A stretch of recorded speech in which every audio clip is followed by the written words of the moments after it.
Bé, bon vespre. Gràcies a tothom per ser avui aquí, els que sou i els que us anireu connectant.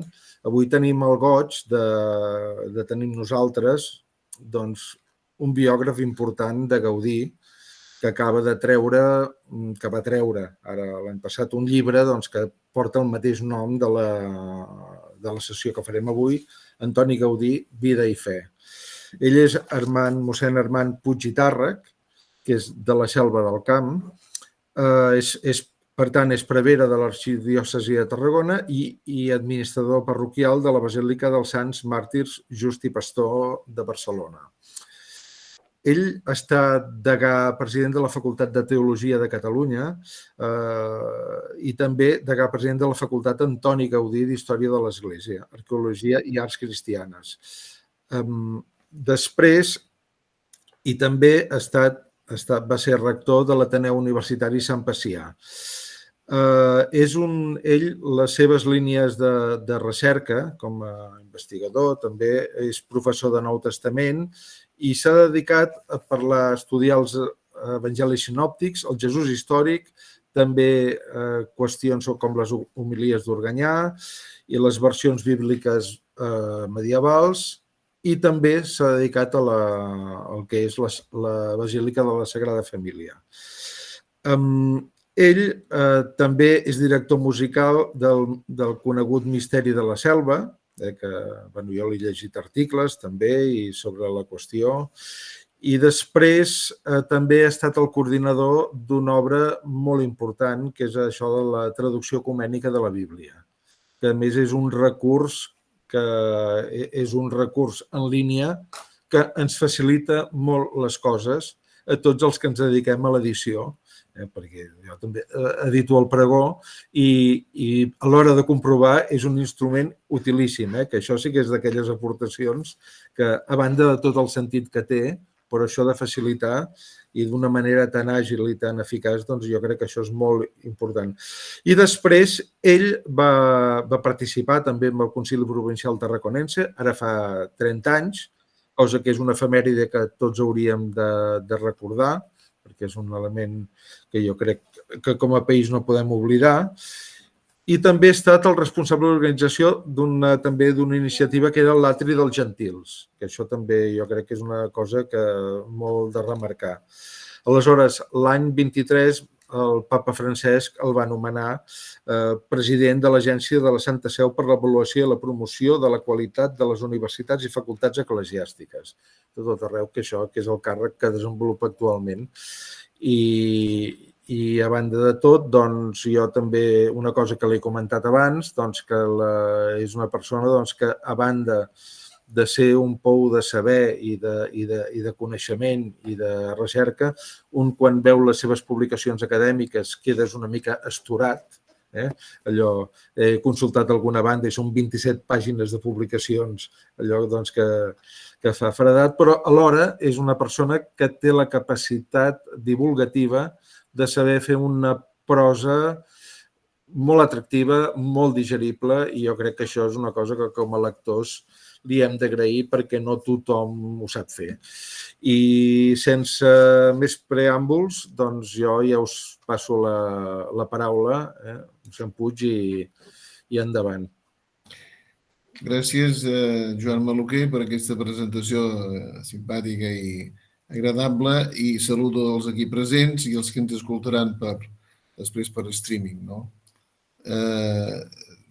Hi ha unes paraules de Josep Pin i Soler que les voldria llegir i que refereixen l'any 1905, refereixen un Gaudí que té 53 anys. I en Pin i Soler, que era de la ciutat de Tarragona, diu això. Gaudí és una persona d'estatura mitjana, ben proporcionat de cos, ni gras ni prim, ros de cabells i barba, amb alguns pèls blancs, ulls blaus plens de vida, de mirada franca i directa, amb l'accent de casa nostra, de la petita pàtria del Camp de Tarragona, de poques paraules, una mica irònic quan allò que escolta no li agrada, somrient, d'un humor deliciós, parla de coses elevades i de fets ingenus, amb sortides de persones sense pretensions, seriós com un jutge si se l'obliga a dialogar amb pedants o pseudoartistes, afable i pacient amb els obrers quan es fan explicar les coses i indignat amb els que es mostren suficients i li fan objeccions mancades de seny. Bé, unes paraules molt interessants perquè no és un retrat psicològic, no és un retrat costumístic, és una aproximació al personatge que dona bastanta raó de qui és Gaudí, amb una prosa, jo diria, molt comprensible i popular. Per què? Que Gaudí era un home del poble. Gaudí no va ser mai un home de les elits. Va tenir contactes amb els grans burgesos de l'època, certament, però no era una persona altiva, era una persona a la mesura de les altres persones. Quan s'hi anava de cara, ell responia de cara. El que no podia, el que no tolerava, era els que volien o afalagar-lo, o aprofitar-se d'ell, o discutir-li posicions que ell considerava claríssimes, perquè Gaudí no és que fos un vanitós, però sí que tenia un sentit molt alt dels seus coneixements. I quan deia, això és així, no li costava molt acceptar que un altre pogués pensar una altra cosa. Per què? Perquè ell sabia que allò era així. I, de fet, el temps li ha donat la raó, jo diria, en tot o en gairebé tot. Del tipus de solucions arquitectòniques em refereixo ara. Per tant, Gaudí, a veure, hi ha catalans universals, hi ha humanots, i podem fer les tipologies que es vulgui aquí. Però hi ha una cosa que és molt escassa i que se'n diuen els genis. Un servidor gosa afirmar, i dic gosa perquè és una afirmació personal, que la cultura catalana ha donat al món dos genis, dos, i només dos.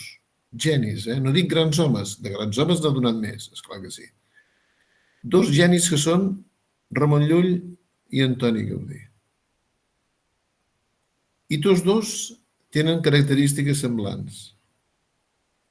Per què? No són clergues, cosa que era bastant freqüent entre els grans homes dels segles passats, pretèrits. Són persones que han tingut una vida diversificada. L'un s'ha expressat amb la ploma, l'altre s'ha expressat amb la pedra. Però, en el fons, són dos que van començar des del punt de vista religiós amb una certa tebiesa i que al final de la seva vida van esdevenir místics. De manera que tant un com l'altre tenen la causa incoada en la dicastèria de les causes dels sants. Per què? Perquè, si Déu vol, algun dia aquests dos personatges tindran allò que es mereixen com un reconeixement de les seves virtuts heroiques. I després són dos que han fet coses extraordinàries. Llull, si posem juntes les pàgines que va escriure, donen 20.000 pàgines. Un home que viu 80 i escaig d'anys, que viatja d'aquí cap allà, que fa tot el que fa i que resulta que escriu, a més, 260 i escaig d'obres, gairebé 80, que equivalen a 20.000 pàgines publicades. Això és realment genial, és inconcebible. I Gaudí què fa? Gaudí, doncs, el que fa ho podem veure tots. I, a més, ho fa d'una manera que és la creativitat pura. Per què? Si, per exemple, anem al Passeig de Gràcia i ens plantem davant de la casa Batlló i ens la mirem bé, molt bé, ja està. Veiem el que veiem, ho hem fet tots, això. Si després anem a la Pedrera i ens plantem al davant de la Pedrera i captem el que és allò, ens hi estem una estona, la contemplem, i no sabem res dels seus autors respectius, la pregunta no serà qui ho ha fet això, sinó quins ho han fet això. Per què? Perquè la Pedrera i la Casa Batlló no s'assemblen en res. Aparentment, La imatge, en textures, en colors, en relleus, en concepció, són dues coses diverses. Resulta que estan fetes pel mateix home amb una diferència d'entre 5 i 7 anys. Llavors, què vol dir la creativitat pura? Vol dir la genialitat. Voleu un altre geni? Leonardo da Vinci, que era capaç de moure's en el camp de la mecànica, en el camp de la pintura, en el camp de l'astronomia. Era un que era global, era un home de cultura global. I Gaudí, amb els seus coneixements, era també un personatge capaç de suscitar una creativitat diversa en espais i en temps pròxims, i no cal que fem altres comparacions. Si en voleu una altra, agafeu la Torre de Bellesguard i agafeu el convent col·legi de les Tresines de Ganduxer. No s'assemblen en res. I són de la mateixa persona. I també el període és un període d'uns quants anys. Per tant, Gaudí no és només que fa grans coses, sinó que fa grans coses amb una creativitat desbordant. Per què? Algú podria pensar perquè té el toc. Té un toc d'ala de l'esperit. Bé, seria una explicació religiosa. Una altra explicació, doncs, que era un personatge que havia assimilat moltes coses i que les va anar traient fora en funció dels temps i els moments, i això va ser així fins al final de la seva vida. El dia abans de l'accident, el dia 6 de juny, el dia abans de l'accident del 1926, li va dir amb un obrer, li va dir: demà vine que farem coses molt boniques, el dia 7, perdó. El dia 7 de juny va dir amb aquest obrer: demà vine que farem coses molt boniques, que es referia a uns canelobres que havien de fer per la cripta.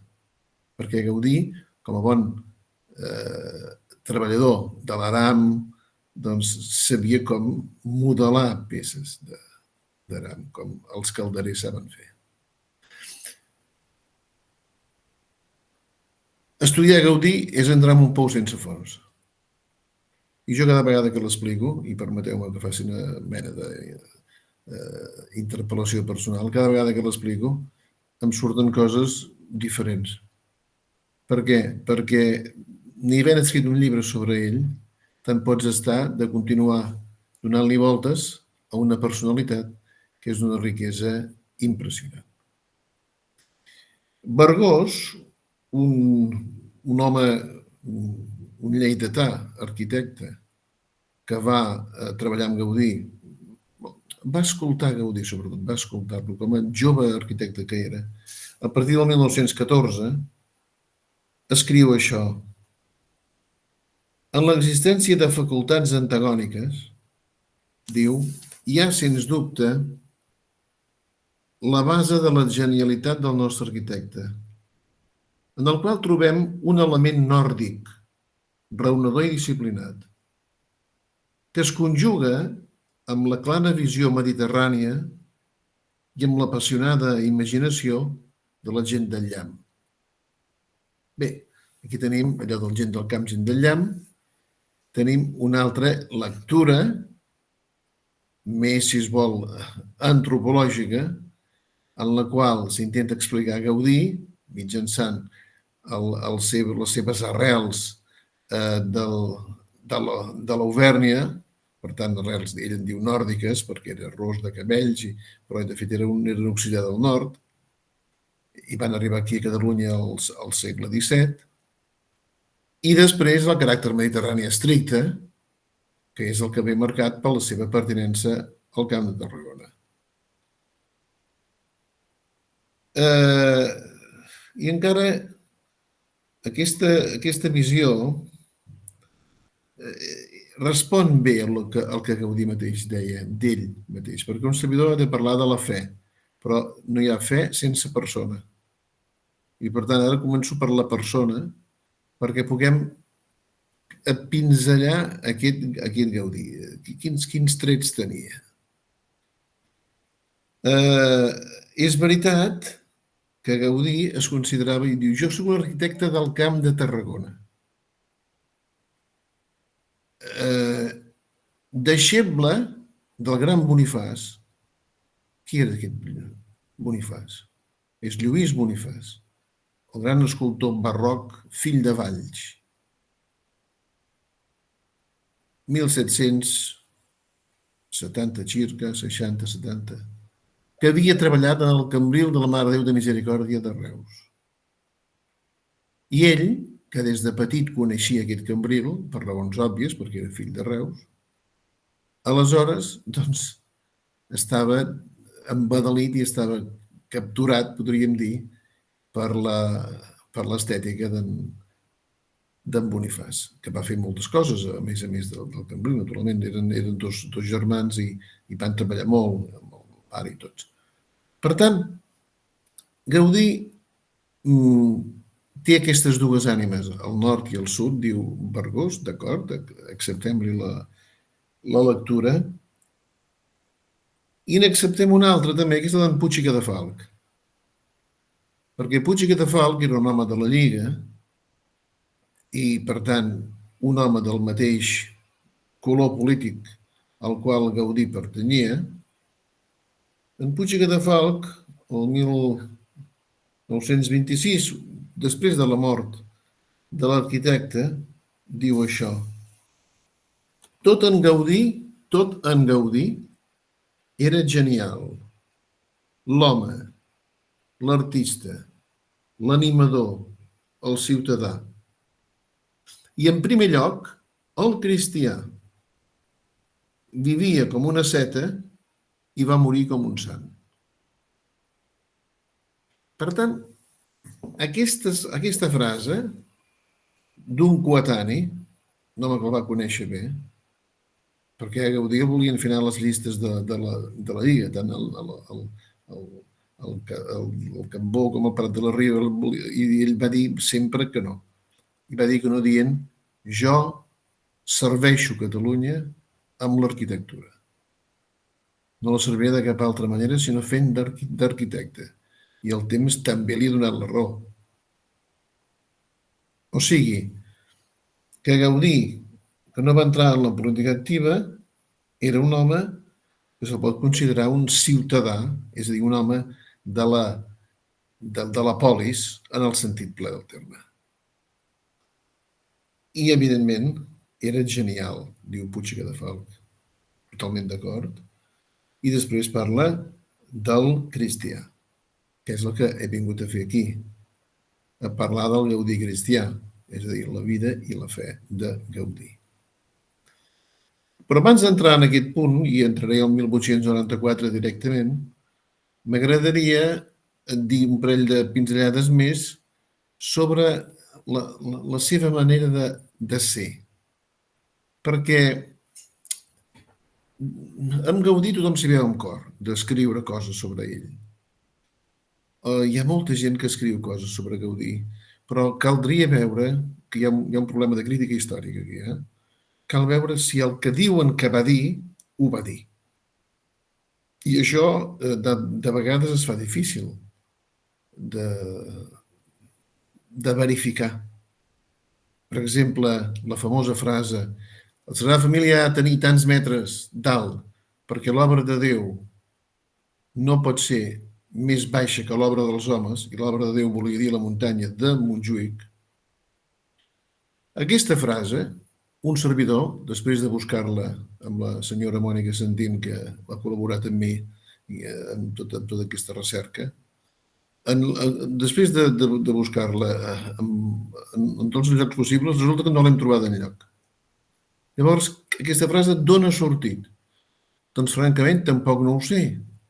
Algú la va dir, potser dient que l'havia sentida de Gaudí, potser sí, no dic que sigui una frase, ni tampoc no dic que sigui una frase, diguem-ne, menys preable, no, és una frase correcta, que responia al que Gaudí era, però aquesta frase no sabem ben bé d'on surt.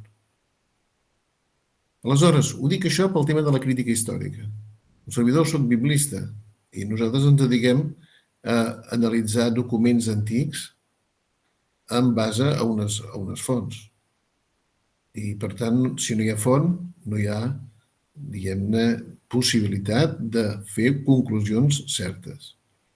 Gaudí, aquest és un dels problemes que té. No va escriure res. Tot era parlat, tot era oral.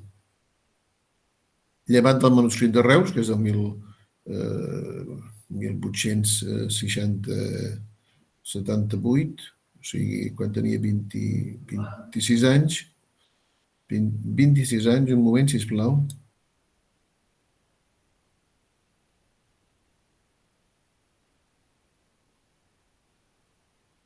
Aleshores, aquest és el tema. Com era Gaudí? La resposta és: Gaudí era un tímid. Per això era cantellut. Perquè era un tímid. I per què era un tímid? Perquè era molt sensible. La gent sensible i la timidesa acostumen a anar juntes. No dic que sempre hi vagin, però sovint hi van.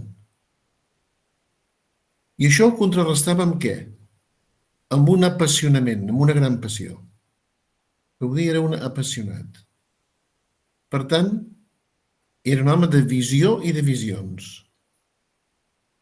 I aquest apassionament es contraposava a aquesta timidesa i amb una pota suplementària que era el caràcter geniüt. Tenia un caràcter geniüt. No sé ben bé d'on li podia venir. Si de la seva àvia o del seu pare, no ho sé. Però que era geniüt, segur, ell mateix ho reconeix. Però a l'hora de ser geniüt, era molt infant, en el sentit positiu del terme. O sigui, allò de Santa Tereseta de l'Infant Jesús, que era de la infantesa espiritual, allò es pot aplicar a Gaudí també. Per què? Perquè era un home franc, era un home net de cor. Net de cor. Insensible als afalacs, els odiava. La façana l'horroritzava, la façana se sobreentén de les persones, no? Allò. No. Ell anava sempre d'una altra manera. I acabo aquesta mena de semblança de la seva persona justificant el per què de vegades se li ha dit que havia treballat pels rics. Va treballar per tots. Això primer. Però és que resulta que Gaudí, o s'ha dit, Gaudí era un home car. El que ell proposava valia diners. I després ja la senyora Pilar Vélez va explicar el tema de com tractava els materials, del reciclatge i tot això. Per tant, atenció a fer afirmacions massa absolutes, perquè en Gaudí hi ha les dues parts. Quan fa el Palau Güell ha de fer una casa espaterrant, de manera que el president dels Estats Units anirà al Cleveland, anirà dintre a visitar-la per la gran diguem-ne, prosàpia que mostra. Però alhora, quan ha de fer les finestres de la colònia Güell, de la cripta, es dedicarà a reaprofitar materials que venien de les peces que venien per la fàbrica dels Güell que venien d'Anglaterra. O sigui, no és tan fàcil dir això. El que sí que és veritat és que Gaudí és un volcà. I en aquest sentit hi ha coses aparentment contradictòries, però que no són contradictòries en la seva persona, en la seva manera de fer i de ser. Però Gaudí era un home, ja ho diu molt bé en Puig i Cadafalch, era genial, l'home, l'artista. Primer era un home. I un home, un ésser humà, sempre té pujades i baixades. Gaudí era un de comarques que es va instal·lar a Barcelona i va portar la família aquí. Aquest fet no és petit, no és menor, perquè al començament de la seva carrera com a arquitecte, ell vol trobar un espai dintre de la societat barcelonina i en el tema, doncs, com un bon professional, com un gran professional, que té unes idees brillants i que pot demostrar que moltes coses. Això és així. És a dir, hi ha un intent per part seva d'afermar-se aquí, a la gran ciutat. Ell que venia d'una petita ciutat que era Reus, que no era pas menor, però era una ciutat petita en relació a naturalment a Barcelona.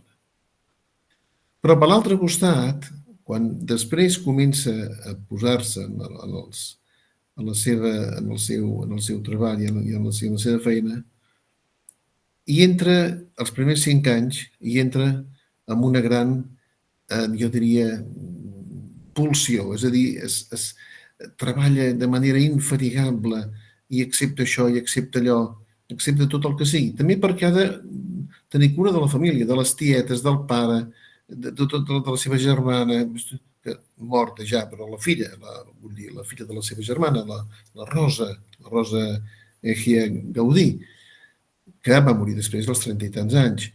Doncs bé, ell, en el fons, necessita sosté la família perquè és l'últim i l'únic dels 5 germans que el seu pare i la seva mare han portat al món. I aleshores, aquest home, hi ha un moment, que és el 1894, quan, nascut el 52, doncs són 42 anys, no? Si no m'erro.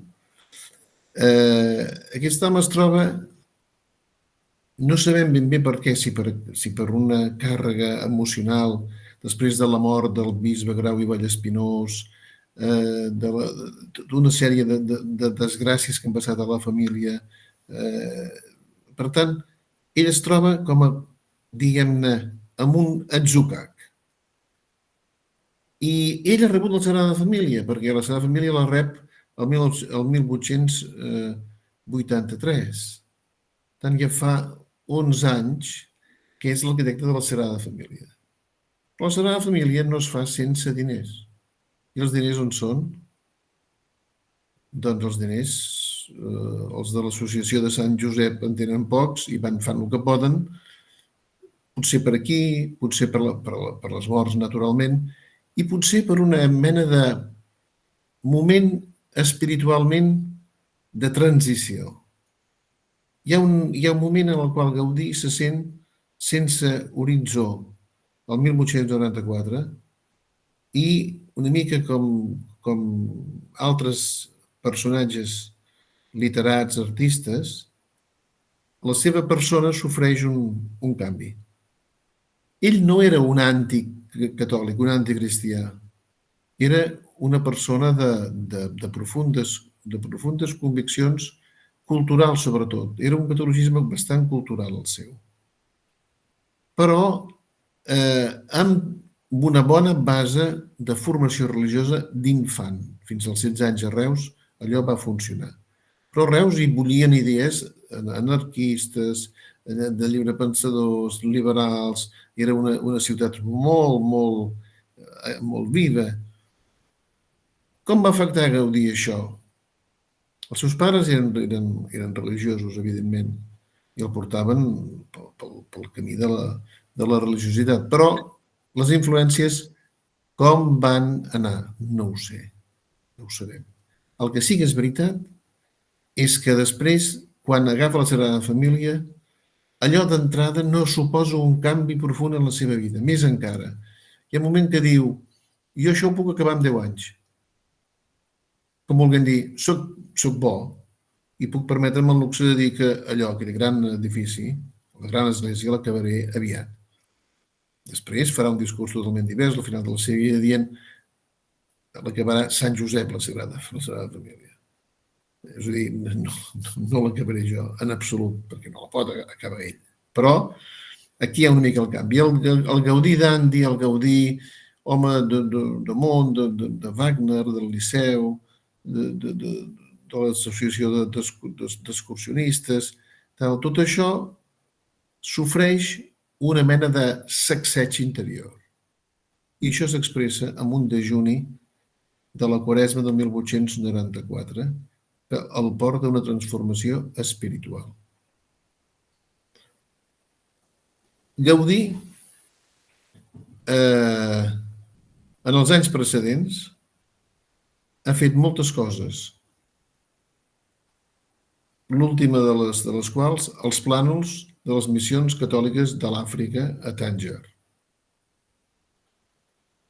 Però ara es troba que no sap cap on ha d'anar. I serà Torres i Bages el que li digui Don Anton, vos sou l'home que ha de fer la Sagrada Família. Li recorda allò que providencialment li ha arribat. Perquè quan en Joan Martorell fa d'alça prem perquè doni la Sagrada Família, naturalment que Gaudí era un arquitecte joveníssim, de 29-30 anys. I en canvi li donen la gran obra, no? Per tant, en aquell moment hi ha una transformació espiritual. I Gaudí durant 4 anys, fins al 1898, no farà res més que Sagrada Família, gràcies també a una donació d'una dona Isabel que li dona molts diners i podrà construir. Però durant 4 anys Gaudí no fa res més sinó Sagrada Família. Per què? Perquè ha de pair i ho paeix molt bé allò que Déu vol d'ell. La pregunta de Gaudí és espiritual. No és una depressió. No, és saber on haig d'anar. Què vol Déu de mi? I el Torres i Bages la va encertar de ple dient-li no, Don Anton, heu de fer això, perquè sabia, va entendre, va llegir bé Torres i Bages el problema de Gaudí. Després, el 1898, comença ja la Casa Calvet i a partir d'aquí Mallorca i el Parc Güell i la Colònia Güell i les cases del centre de Barcelona i Villesguard, i vindrà tot fins al 1912 aproximadament. És a dir, Gaudí esdevé un cristià arrelat. I l'experiència de Déu la sap ell, perquè no ho sabem, no ho explica, perquè no escriu. Però hi ha un canvi. Comença a anar a missa cada dia. Comença a practicar. Ell s'aferra a les devocions, que és el que es portava a l'època. A l'època, doncs, el que es portava per alimentar la fe eren les misses, rosaris, trisagis, novenes, predicacions. I Gaudí entra en aquest món, en el món de la religiositat.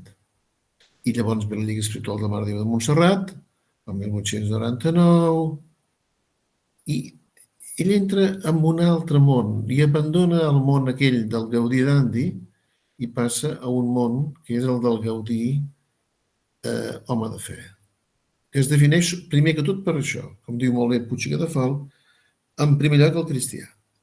Però això és veritat des del 1894, no abans, penso. Déu l'ha portat aquí. I aleshores Gaudí tradueix en les seves obres allò que és la seva fe. O sigui, el per què Gaudí té tants referents religiosos en les seves obres, i ara em posaré uns quants exemples d'això, és perquè a dintre seu la fe necessita expressar-se. No ho farà en conferències, no ho farà en escrits, no ho farà en discursos. Ho farà plantant dins la ciutat el simbolisme religiós. Però, esclar, això només ho pot fer un que sigui bo, molt bo, des del punt de vista dels dons que ha rebut de Déu, i que faci que la gent per força hagi de mirar allò que mira i veu la creu dalt, però per què? Perquè l'edifici en si és molt bo. La casa Batlló està coronada per una creu enorme i la gent, milers i milers de persones cada dia se la miren. I mirant la casa Batlló, miren la creu. Vulguin o no vulguin, perquè allò forma part de l'estructura arquitectònica. I quan vas a la Pedrera, 3/4 del mateix. Tu mires i els famosos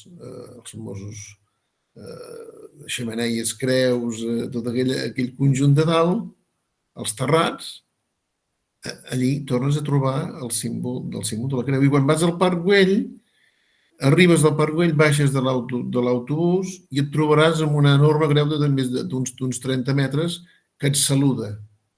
I quan vas a Bellesguard, et trobaràs 3/4 del mateix amb una gran creu que et saluda a dalt. O sigui, però tot això són edificis civils, No són edificis religiosos, això. Són edificis civils.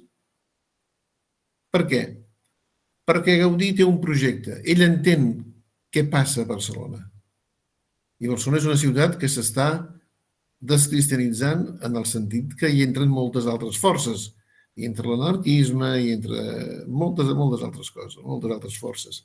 I ell pretén, amb el seu art, cristianitzar la ciutat. Donar simbologia religiosa, posar a dintre el món urbà. I per això, tots els seus edificis civils, a partir de... Ja la Casa Vicenç ja comença, però encara no és tan clar. Però a partir de la Casa Calvet en endavant, a la Casa Calvet hi ha 2 creus a dalt, no una, 2, i etcètera. Llavors, allí sempre hi haurà el coronament, i el coronament és la simbologia cristiana. Permeteu-me sobre això,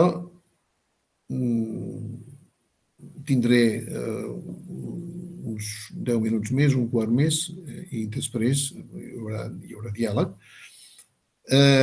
Sobre això, només dir-vos que Gaudí és un modern, és un catòlic modern, i ho demostraré, dient que és un precursor del Concili Vaticà II. Perquè la paraula evangelització, que és una paraula recent, respon ben bé a la manera que té Gaudí de fer. Ell vol evangelitzar la ciutat. I com es fa això urbanísticament? Com es fa això arquitectònicament? Doncs senzillament posant elements que recordin que la ciutat on els convents cremaven ara és la ciutat on la creu és present en diversos edificis, que són tan bonics que te'ls has de mirar per força, te'ls has d'admirar per força. I en aquests edificis hi ha la presència cristiana. Aquest és el seu pla. Després podem discutir-ho tot, però la seva idea de fons entenc que és aquesta. El Vaticà II. Seria bonic parlar-ne in extenso d'això, però no tenim temps. Només dir-vos que a la Sagrada Família no hi ha cap capella. hi ha un sol altar. Amb això està dit tot. Si agafem la Constitució Sacrosanctum Concilium, veurem que allí, l'any 1962-63, es diu que les esglésies han de tenir un altar major, però major per què? Perquè els altres pràcticament queden reduïts a res, perquè l'Eucaristia s'ha de celebrar a l'altar major. I, de fet, si ara mateix anem a la catedral de Barcelona, quantes misses es diuen a les capelles laterals de la catedral de Barcelona? Resposta, cap. On es diuen les misses? A l'altar major, que és l'altar. I quants altars hi ha a la Sagrada Família? Un. I on són els sants? Els vidralls. Que és una manera també interessant, Però no hi ha capelles. Però, esclar, per què no hi ha capelles? Per una raó de fons, però també de forma. Perquè Gaudí no té necessitat de fer cap arcbotant, de posar cap element de recolzament, de suport de l'estructura arquitectònica, de manera que no li queden espai, no cal, no hi ha d'haver capelles, que no hi ha espai perquè hi hagi capelles. La paret que tanca puja recta i no necessita que hi hagi contraforts ni arcbotants ni res que s'hi assembli, que són els que propicien que hi hagi capella a sota. Per tant, és un exemple molt interessant d'arquitectura i símbol. Hi ha la idea de fons, el símbol, i llavors hi ha l'arquitectura que respon al símbol i que expressa el símbol. Però primer hi ha el símbol, primer hi ha la teologia, primer hi ha la idea, després hi ha la plasmació, la plàstica, la realització concreta, l'arquitectura. O sigui, la gràcia de Gaudí és que abans de dissenyar vol expressar alguna cosa. I com que és tan bo arquitectònicament, l'expressa com vol. Un dia serà Sant Enric d'Ossó, el fundador de les monges Tereses, li va dir: escolti, potser això ho podria fer així perquè... Diu, escolti, mossèn, vostè digui misses que jo ja m'ocuparé de fer els dibuixos corresponents, de fer volguem dir, no molesti. És a dir, jo faré el que... Vostè em diguin el que vol que jo faci. Jo trobaré la manera tècnica de fer-ho. I de fet, no se li resisteix res. Vaticà II, molt important això, la modernitat religiosa de Gaudí, hi ha un article sobre aquest punt, però se'n podrien fer d'altres, no? Entrem a la part final, que és la part de la mística. Quan vaig escriure aquest llibre, en un moment determinat, em vaig plantejar si es podia anomenar Gaudí místic o no. O era un abús, era excessiu. Bé, vaig concloure que sí que podíem parlar del Gaudí místic. Calia donar algunes raons. Un pot ser un bon cristià i no ser un místic. Vaja, els que som aquí, suposo que alguns almenys, intentem ser bons cristians i de místics no en tenim res o en tenim poca cosa. Tot i que Rahner va dir al segle XXI o serà místic o no serà. D'acord.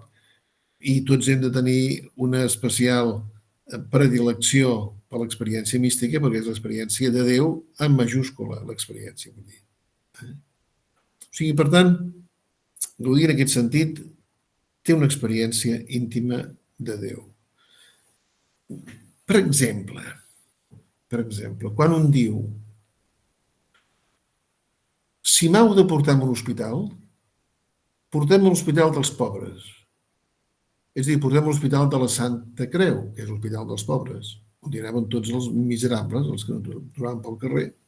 Porteu-me allà. I quan van ser a l'hospital, i Gaudí ja havia tingut l'accident, els seus amics el volien portar a un hospital privat i ell va dir, i van dir no, perquè no el traurem d'aquí. O sigui, en el fons, quan un diu això, que vol ser ingressat en cas que sigui necessari a l'Hospital dels Pobres, és que ha entès alguna cosa important de l'Evangeli de Jesús. Perquè el normal seria dir, escolta, que em portin al millor hospital de Barcelona, si és que m'han de portar a algun lloc. O, per exemple, quan un diu, què pretenc jo? Pretenc fer un art meravellós o pretenc plasmar els misteris de la fe? Fent un art meravellós, esclar. Què hi poso al centre de la meva vida? El meu art o Déu?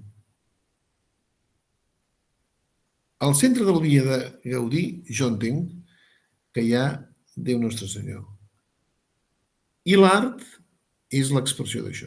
Primer l'amor, després la tècnica, diu ell. Primer l'amor, després la tècnica. Per tant, Gaudí no escriu com Sant Joan de la Creu escriu, com Ramon Llull escriu, els grans místics, o la Caterina que sigui, de Guerra de Bingen, és igual. Podem agafar místics. Com escriuen aquests? Gaudí no escriu, però en allò que fa mostra i demostra que hi ha una mística, i entenc aquí que se la pot anomenar així, dels ulls oberts. Gaudí practica la mística dels ulls oberts i de les coses concretes. Ara explico aquests dos conceptes. Dels ulls oberts, per què? Perquè la mística en Gaudí es fonamenta en la visió, en l'ull, perquè sense ull no hi ha arquitectura. És a dir, allò que ell fa, quan no entra a la Sagrada Família i queda tocat per allò que veu, és perquè ho veu. Però alhora, ja que ho veu, es pot deixar omplir d'aquella visió que té. O sigui, la mística és, en el cas de Gaudí, no una mística de l'ensenyament, sinó és la mística dels ulls oberts. I molt clar, és una mística mediterrània, que és la de Ramon Llull, És exactament la mateixa. I de les coses concretes, perquè Gaudí no fa cap concessió a les obscuritats. Més encara, les critica dient els del nord són gent obscura. És aquí baix on tenim la llum. I la llum és l'eina fonamental de Gaudí. La llum i la proporció. I després, Gaudí tampoc no s'apunta als fenòmens extraordinaris. Mai cau en la, perdoneu que parli així, en la trampa d'en Verdaguer, que es va pensar que havia d'intentar treure dimonis i no sé què més fer. Gaudí no fa cap concessió als fenòmens extraordinaris. La seva mística és la mística de la realitat, de les coses concretes, dels ulls oberts. Com va dir el papa Benet XVI, va parlar del cor que hi veu. Doncs Gaudí és una mica això, el cor que hi veu. I aleshores els punts per expressar aquesta mística serien 4: la providència, l'ascensió, el sacrifici i la glòria. Providència, ascensió, sacrifici i glòria.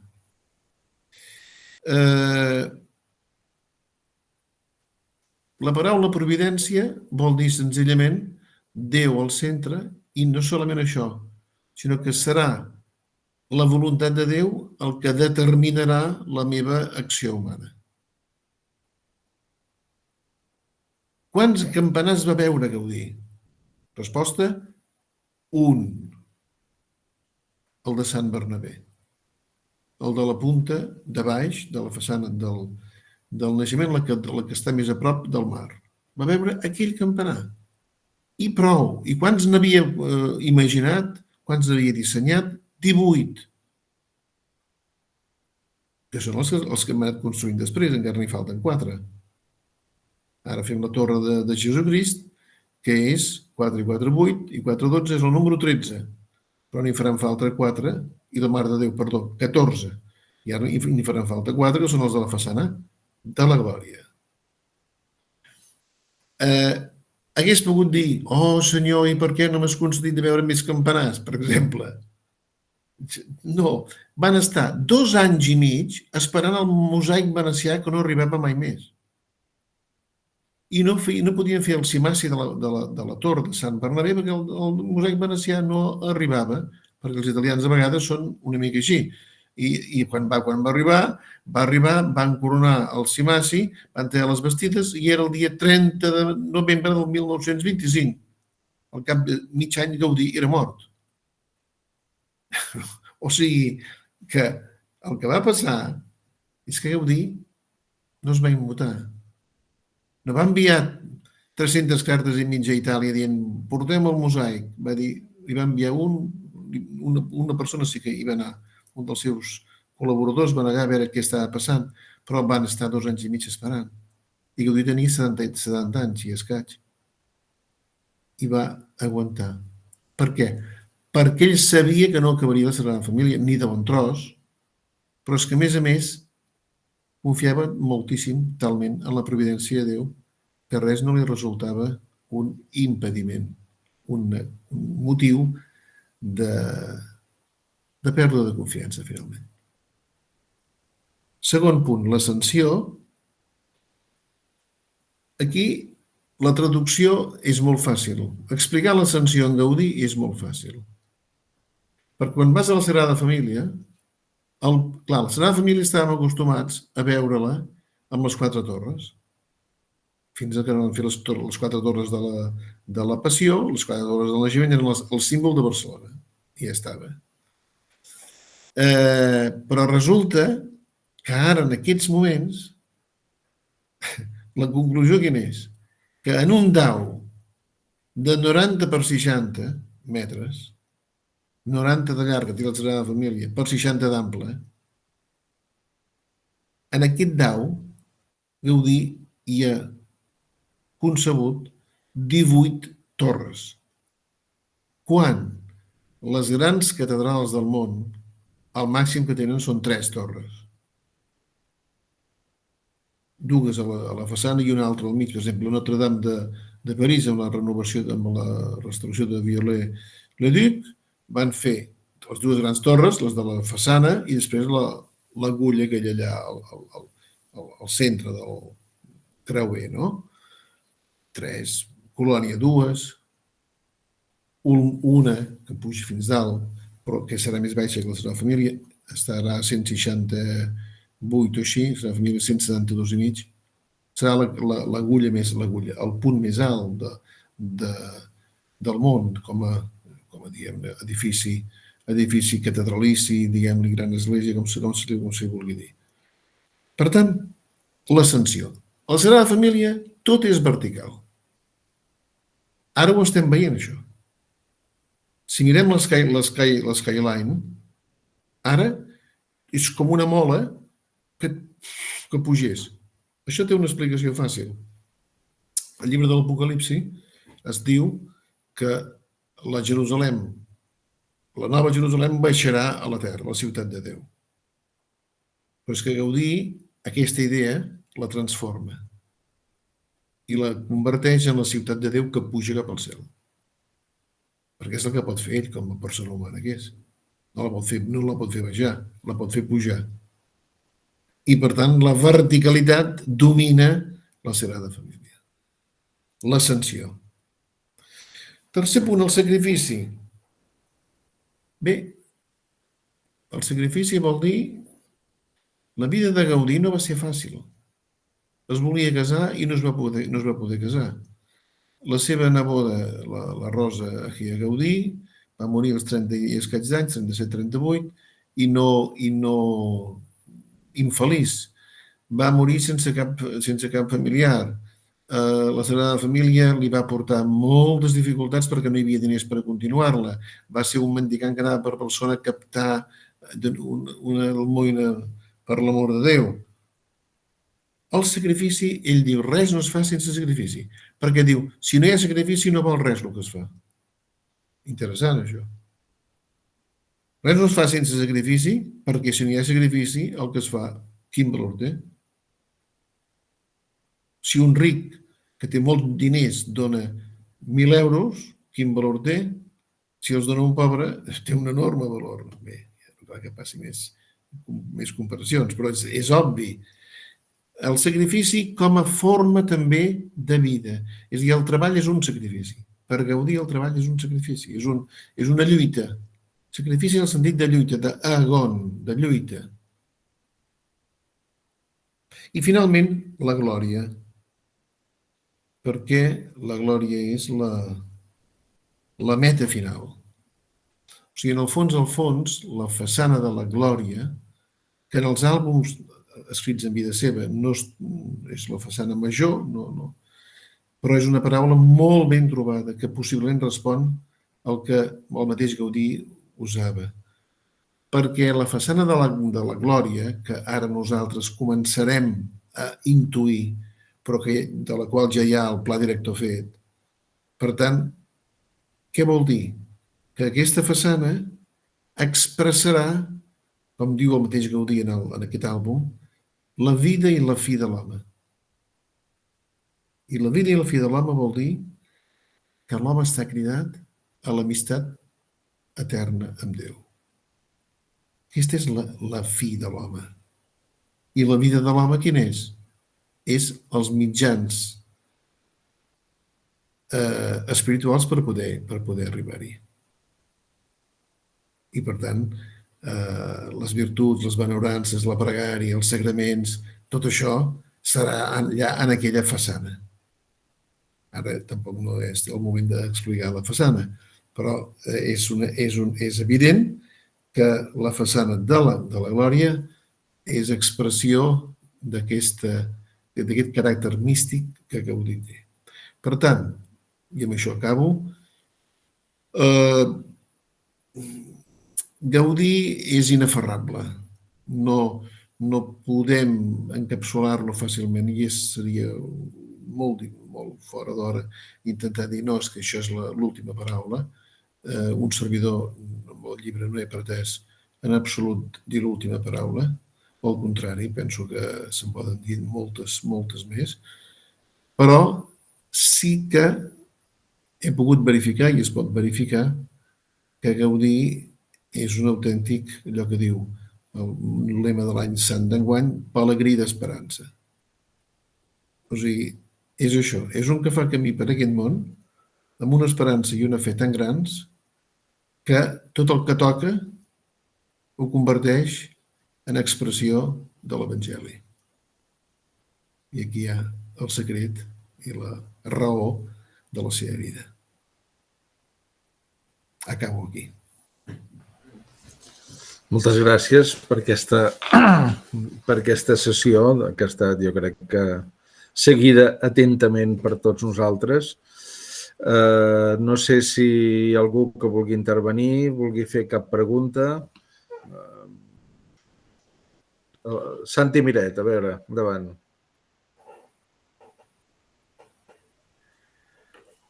Bé, moltes gràcies per aquesta conferència que ha sigut, penso jo, brillant. Era sobre una frase que heu dit, que és tothom s'hi veu en cor de parlar sobre Gaudí, no? I a mi em va passar una cosa molt xocant quan vaig llegir l'homenot de Josep Pla, que li va dedicar, que diu, entre altres coses, que era apassionadament anticatòlic al començament. I no sé si vostè ho ha insinuat una mica durant l'explicació que ha donat, si això podria... Jo ho vaig trobar molt exagerat. Ara no ho sé si era, sentint-lo a vos, si és tan exagerat com me semblava. Potser no ho és tant. S'entén? Sí, ho entenc, sí. Sí, no, la pregunta és si realment Pla va fer un homenot en aquest aspecte adequat, a la realitat del personatge o hi ha una mica d'invenció literària de Pla.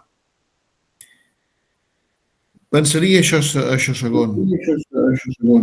És a dir, no és que Gaudí sigui un anticatòlic, el que Gaudí en aquell moment no és un catòlic, per entendre'ns, que hagi integrat la seva fe en la seva vida. Són com a dues coses paral·leles. Ell té un catolicisme de base, de fons, va a un col·legi catòlic als Escolapis de Reus, els seus pares el porten a la primera comunió, el porten a la confirmació, evidentment tot això funciona. I després arriba el moment en què va a Barcelona i llavors a Barcelona allí hi ha molta falta d'informació durant 5 anys. Allí hi pot haver un moment de flexió, evidentment, però no com alguns han escrit, i el Pla depèn d'unes fonts que són una mica, que són bastant exagerades i que diuen que Gaudí anava allí al cafè, a la plaça de Catalunya, al cafè, i que es veien els que sortien de missa i els deien saluts, no sé què els deien. Exacte. O sigui, tot això són històries que no acaben d'encaixar amb el personatge perquè no tenim proves que hi fos realment. Ells voldrien que sí, que hagués combregat amb tot aquest sector. Perquè després hi ha un altre tema aquí. El de la cooperativa obrera mataronense, que doncs, és una iniciativa laïcitzant de tots els liberals, i ell, en principi, s'hi apunta perquè doncs, ha de tenir feina, una, i el que porta el tema és un tal pagès, que és fill de Reus, també, i es coneixen, però al mateix temps, i això és el 78, el 83, al cap de 5 anys, li donen la Sagrada Família, però és que ja abans li donen edificis religiosos a fer. Montserrat, per exemple, el Cambril de Montserrat, ell col·labora amb el Villar, no? O sigui, jo diria que és un moment d'una certa indefinició i una certa fredor i una certa distància que canviarà en la mesura que els anys passin, perquè en el fons ell i la seva obra van molt lligats. I, per tant, jo no diria que Gaudí en aquells moments... La pregunta, anava a missa Gaudí quan tenia 20 anys? No ho sabem. Practicava la religió catòlica? No ho sabem. Per tant, jo diria tant és fàcil dir que sí com que no. Per tant, em mantinc en un no saber en aquest punt. I després és evident que anticatòlic no. Indiferent, probablement sí, en el sentit que li rellisca. Però hem de comptar que als 31 anys, el 1883, agafa la Sagrada Família. Si hagués sigut un anticlerical, m'estranya que hagués acceptat una proposta així, que era de fer una gran església, perquè ja l'any 78, en el manuscrit de Reus, diu l'arquitecte ha de fer una gran església. I, per tant, em semblaria que aquest manuscrit també està assenyalant un Gaudí no anticatòlic, sinó un Gaudí una mica que es mira les coses de lluny, i màxim, i no crec que vagi més enllà la cosa.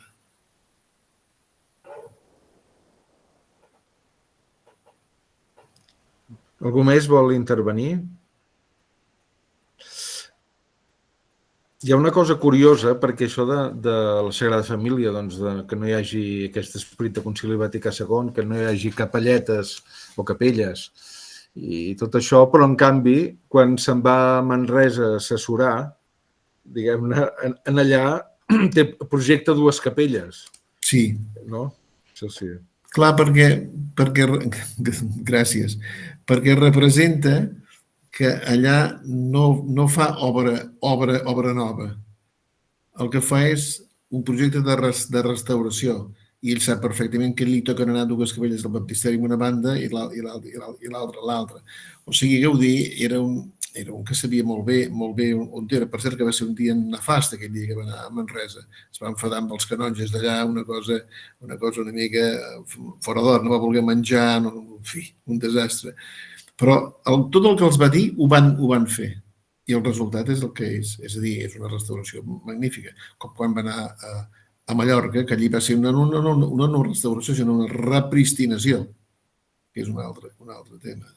Però ell era molt conscient del que havia de fer. En el cas de Manresa és clar que no ha d'inventar, sinó que ha de tornar a construir o construir segons allò que era l'esperit del temps, que era el segle XIV. I a Mallorca, també amb els canonges també se les va tenir, no? Els canonges no li queien simpàtics, perquè Astorga va tenir un problema enorme. A Mallorca també. Per què? Perquè els canonges eren la força, diguem-ne, que frenava. El Campins, que era el bisbe a Mallorca, premia, pitjava. Els canonges estaven horroritzats perquè deien això no va enlloc. I, de fet, quan el Campins mor, els canonges li diuen prou. I quan el de Reus, el Grau, Vallespinós mor a Astorga, els canonges li diuen prou. O sigui, sempre hi ha aquesta mena de dificultat perquè esclar, ell era un visionari, era un que tenia visió. I normalment les canòniques eren persones molt aferrades a allò que s'ha fet sempre, vaja. I, en certa manera, també amb la colònia Güell, també podríem parlar del mateix, no? Que quan es veu que Eusebi Güell doncs, no està malalt, el que sigui, ja veu que no s'acabarà, no? Exacte. O sigui, quan Eusebi Güell es posa malalt i llavors finalment mor, els seus fills no volen saber res del tema. I aleshores Gaudí es troba, una vegada més, que no aconsegueix acabar el que ha començat. A Mallorca no aconsegueix acabar-ho. A Astorga no aconsegueix acabar-ho. O sigui, sempre que hi ha, i la Sagrada Família és un edifici inacabat en el seu temps i en el nostre temps. O sigui, per tant, Gaudí, l'obra religiosa seva és inacabada tota. És una cosa interessant, perquè respon molt bé espiritualment al tema de la providència de Déu. Per tant, però malgrat tot, la meva fe hi és. Algú vol intervenir, algú més? O... Vaja. Sense por, jo estic disposat a fer el comentari que convingui. No sé. Teresa, tu vols intervenir? Bueno, sense forçar, Doncs moltes gràcies per la presentació. A mi m'ha agradat especialment dos frases, una per simpàtica, i és quan vostè ha fet referència a l'any 1894 com un moment així com d'inflexió, que Gaudí passava a ser de Gaudí dandy al Gaudí home de fe. M'ha semblat molt simpàtica i molt visual aquesta expressió.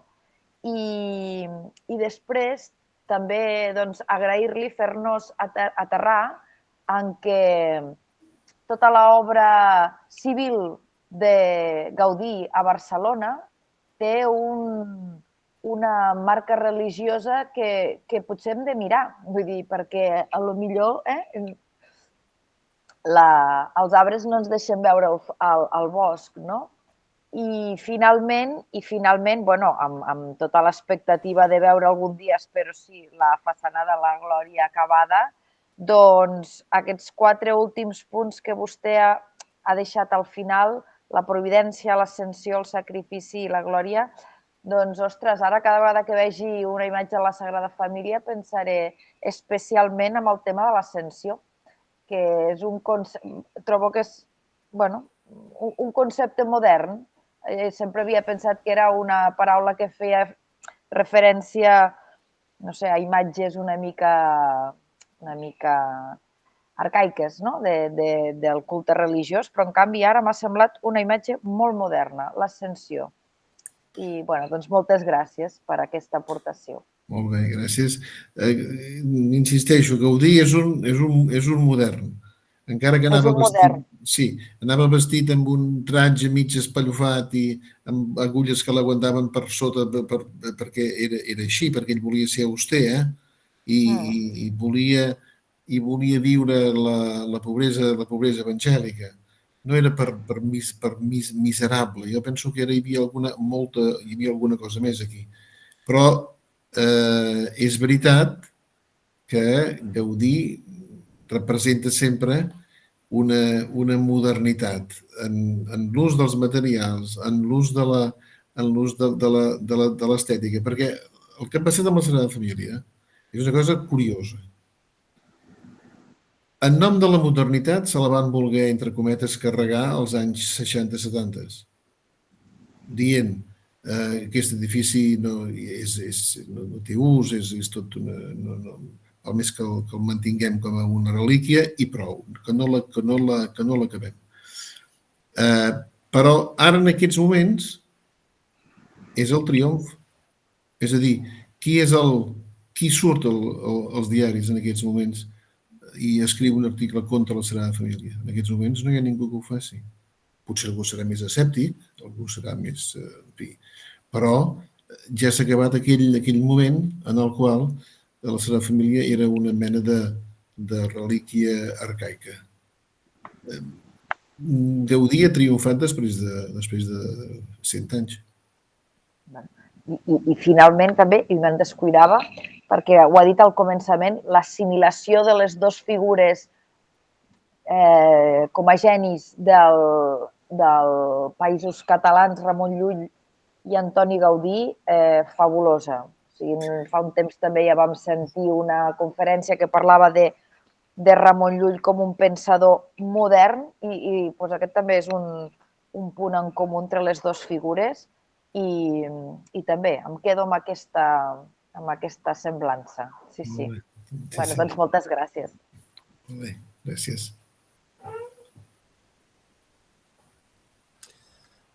No sé si hi ha ningú més que vulgui intervenir. Escolta'm. La gent és molt tímida, No... Sí. Bueno. Doncs res. Doncs si no hi ha més intervenció, vull dir que jo crec que tothom ha quedat parat i molt ben articulat perquè escriviu, diguem-ne que parleu de la mateixa manera que escriviu, que això és molt important, amb aquesta claredat d'idees i de conceptes i formals, que jo crec que això és molt important. I jo simplement vull dir que vull convocar que la setmana vinent, que tancarem el curs, aquest que hem fet enguany, doncs el tancarem d'una manera estranya perquè la pròxima sessió serà dimarts a les 6 del capvespre, o sigui, no dimecres, dimarts, que serà el professor Raül Garrigasait, el filòleg i professor de grec, que parlarà de Gaudí després de Gaudí, i finalment, el dimecres vinent, és a dir, l'endemà, el dia 9, doncs parlarem del moviment Gaudí, un projecte pels drets dels pobles i la pau al món.